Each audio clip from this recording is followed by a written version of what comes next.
The Dancing Bride. Central City Brides, Volume 1. Written by Cynthia Woolf. Narrated by Beth Kessler.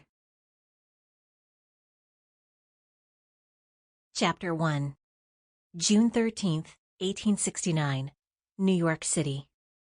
Rita stepped through the side door to the outside of the theater to take in the cool air between numbers. Dancing in the chorus of a burlesque show kept her figure in shape, but barely paid the bills. She needed to find another line of work. She lifted her hair, sticky from sweat, and let the night breeze work its wonders on her neck. She heard the sound of feet slapping in the water puddles. Someone ran into the alley. Rita stepped back into the shadows so she couldn't be seen. A man wearing a derby followed the first, shouting, "Stop, Mulligan! Mr. O'Hara wants to see ya." The first man shouted over his shoulder, "Leave me alone!" The derby-wearing man stopped, raised a pistol, and fired. The first man fell to the ground and then rolled to his back. "Don't kill me, Danvers. I'll talk to Barry O'Hara. I'll tell him whatever he wants." "Too late, Mulligan. You just told me what I needed to know, you ken? You'll say anything to save your skin."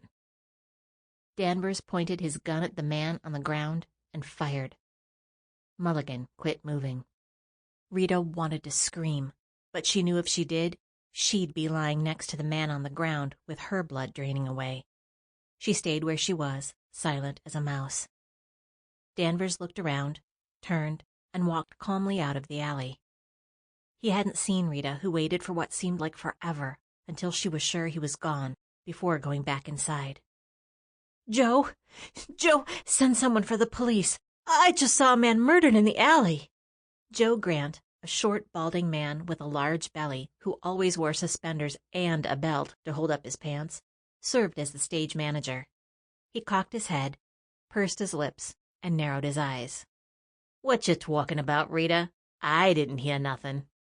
Rita stood with her feet apart, pointing to the outside, and shouted, "I'm telling you, there's a dead man in the alley. Go see for yourself." Okay. Joe went out through the side door into the alley. When he returned, he was white in the face and mopping his head with a handkerchief. "You're right, Rita. Sorry I didn't believe you. Hank is on duty at the entrance tonight. I'll go get him." Hank Reynolds was a cop the theater owner paid to provide security in his off time. Rita sat in a chair, her hand to her heart, trying to get the organ to stop beating so fast. Knowing the police would be coming, she changed into her regular clothes as soon as Joe went to get Hank. She didn't want to be seen on the street in her short costume with her legs showing. That was not to be done. A little later, the police came, hauled the body away, and took Rita down to headquarters to take her statement. By the time the night was over, Rita felt like she'd told her story to 100 different people. Finally, the detective in charge, Roy Schneider, came by. He was a good-looking man with dark brown hair and brown eyes, whose nose appeared to have been broken several times. She fluffed her hair and straightened her dress. "Ms. Baxter, you're free to go. I wouldn't leave town, though." She frowned. "Why would I leave town?" "Well, you just saw Mike Mulligan murdered by Dick Danvers, Barry O'Hara's right-hand man. Not to put it too bluntly, but your life is in danger, Miss Baxter, and I can't provide protection for you." Rita sat in front of Schneider's desk, and he leaned on the edge of it, arms crossed over his chest.